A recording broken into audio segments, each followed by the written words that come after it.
Hey everybody, Pastor Justin. What's the most traumatic thing that you could go through in your life?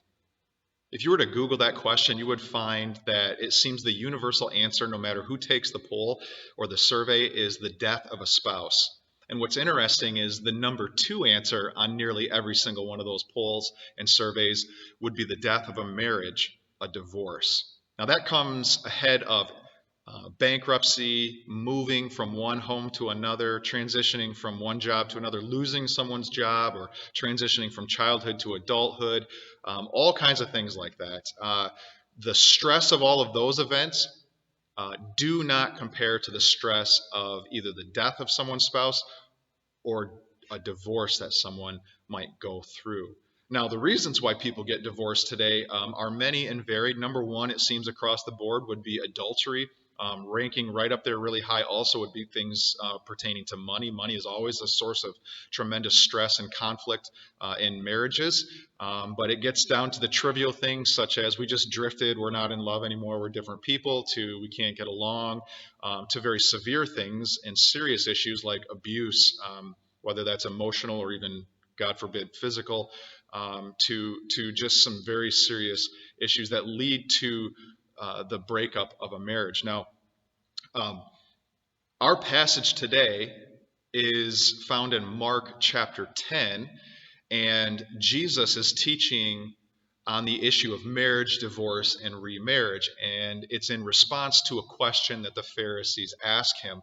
And I think that this sermon today is a very universally applicable sermon because no matter if you're married, uh, on your first marriage, or you're on your second marriage, or further, or you're single, or you're engaged, this passage is going to apply to you.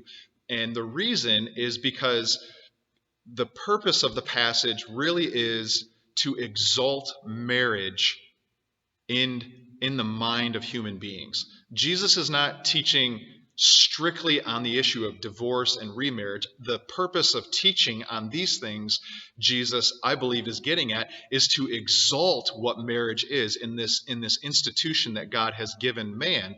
So the purpose really needs to be seen in light of Jesus's intention here to lift up the glory of marriage, the holiness of marriage, and the dignity of marriage in the minds of those who are hearing him teach, and for us today who are reading his words to these people. I have to say that this passage really is of interest to all of us because divorce is really a household issue. Everyone has been touched by divorce to some degree or another. Some of us may have actually gone through a divorce personally. Some of us may have family members, siblings or kids or parents who've gone through a divorce, close friends who've gone through a divorce. And so every single one of us in some way has been touched by the issue of divorce in our society. And so it really is of interest to all of us. Here's the thing, marriage is hard, and everybody who is or has been married knows this. Um, the only people I think who don't know that are people who've never been married. And if you're engaged and making plans to get married, or you're single and dreaming of getting married someday, and you don't think marriage is hard, I want to do your premarital counseling. And the reason is because everybody who has a happy marriage realized somewhere along the way that marriage is hard and that they need to work at it in order to make their marriage a happy marriage. See, a lot of people go into marriage thinking that it's going to make them happy. But the reality is you make your marriage happy. Your marriage doesn't make you happy. You make your marriage happy. And that may sound like a cute little statement, but there is all the world of difference between those two perspectives. Now, not only do we know from experience that marriage is hard, but we also know from the Bible. The Bible is very clear that marriage is hard. It doesn't sugarcoat anything.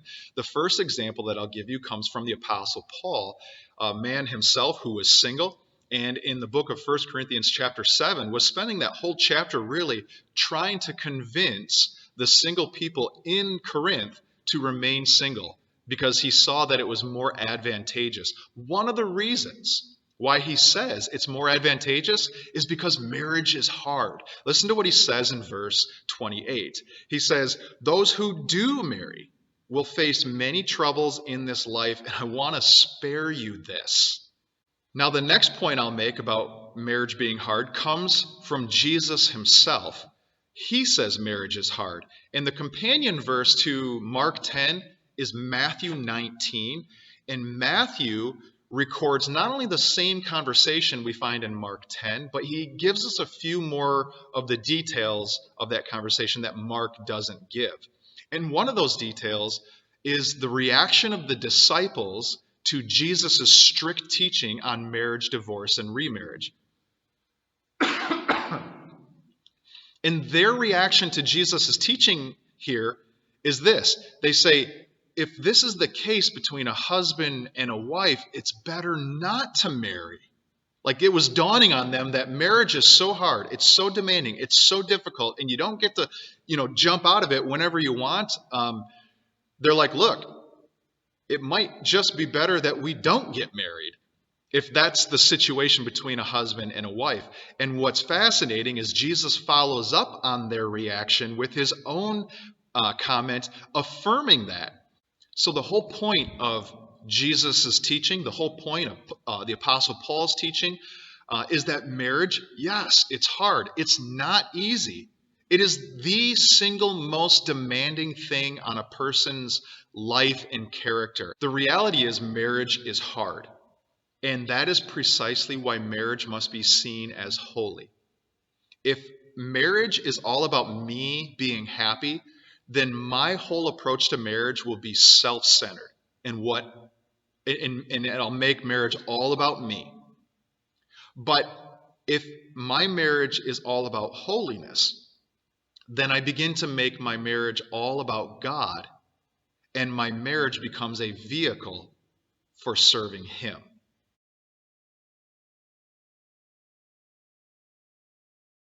So to summarize our passage this morning, we find Jesus in a similar situation where he's teaching large crowds. And then another familiar event comes along where the Pharisees come up to him to test him. This happens all the time. This specific test happens to be about the topic of divorce. They ask him the question, is it lawful for a man to divorce his wife? And then from there, Jesus begins to bring up what Moses commanded in the law, and then it moves into the original creation, the way God designed marriage and the purpose and the nature and the essence of what marriage is. And then the passage concludes with Jesus privately explaining to his disciples some more teaching on the subject, and that's where we get into the topic of adultery as a result of divorce and remarriage. And so a lot of heavy teaching here. We are going to actually do this passage in a two-part sermon series. So this week we're going to do part 1. Next week we'll do part 2.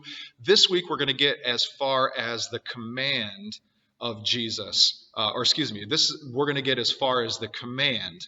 And what I mean by that is if we break the passage up into 3 sections, we can break it up into the command, the creation, and then the constraint. And so this week we're going to get through the command, and next week we'll pick up with the creation and the rest of the passage, and also the point of the constraint.